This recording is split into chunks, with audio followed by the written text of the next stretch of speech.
So our next set of alarms is our flow alarm. So we have different flow alarms on the incoming water, our airflow, and our outgoing flow. So if we start with the first incoming water flow too low,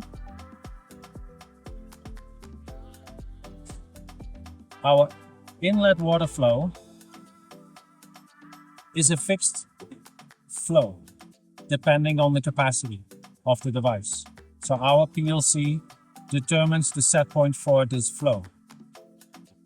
Now we generate this flow with opening a solenoid valve and a flow restrictor. The flow restrictor is giving, independent from the pressure, a flow. That flow is in the area where we want to be, but higher. Therefore, our solenoid valve opens and closes 60 times per hour. In that time, when it's open, it is counting pulses, and 60 times those pulses are the flow that we need in 1 hour.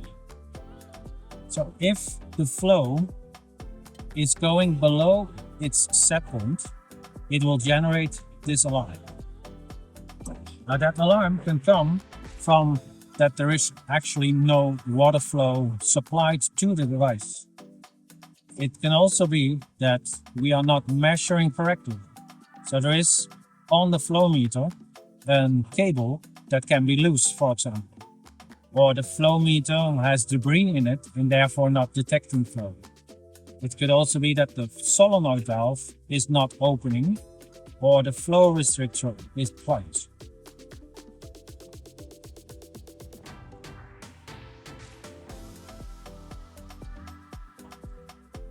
Our next set of alarms are coming from the airflow. Now we have an airflow switch and we have an airflow sensor. The airflow too low alarm is generated by the switch. So when there is no flow, that will detect and give this alarm. The airflow out of range and the control out of range are generated by the airflow sensor.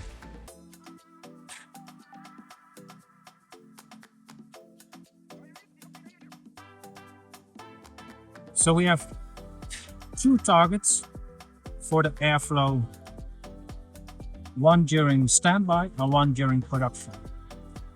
During production, I want to have 190 CFM. If I'm not reaching that 190 CFM, but below or above that value, I get airflow out of range. If I am controlling my fan for more than 2 minutes at 100% and I have still not reached my target, I give the alarm airflow control out of range.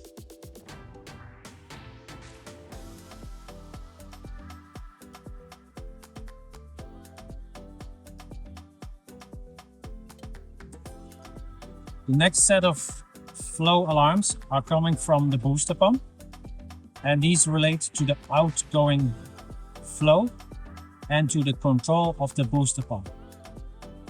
Now the booster pump is controlled to maintain a constant level inside the degasser tank. So we expect the booster pump to control at about 50 to 80% to maintain that level.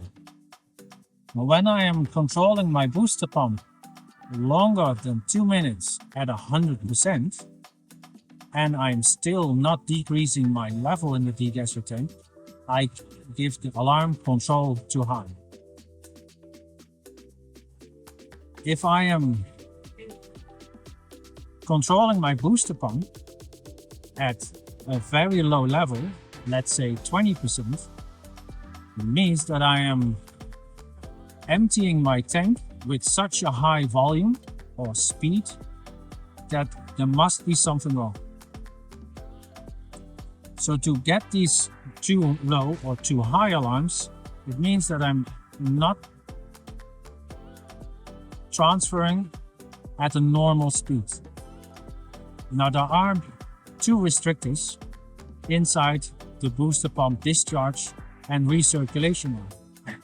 If one of those restrictors is plugged, then I am forcing too much flow over my recirc or over my discharge line, increasing the amount of flow going through the flow meter and into the storage tank, or decreasing my flow towards the degasser tank and increasing over my recirc. So that is something we have to check inside if this is caused by a restrictor, or my actual flow meter is indicating something wrong, or our ball valve or check valve in the discharge line is not working properly. Now the outgoing flow also can generate two alarms, a flow too high and a flow too low.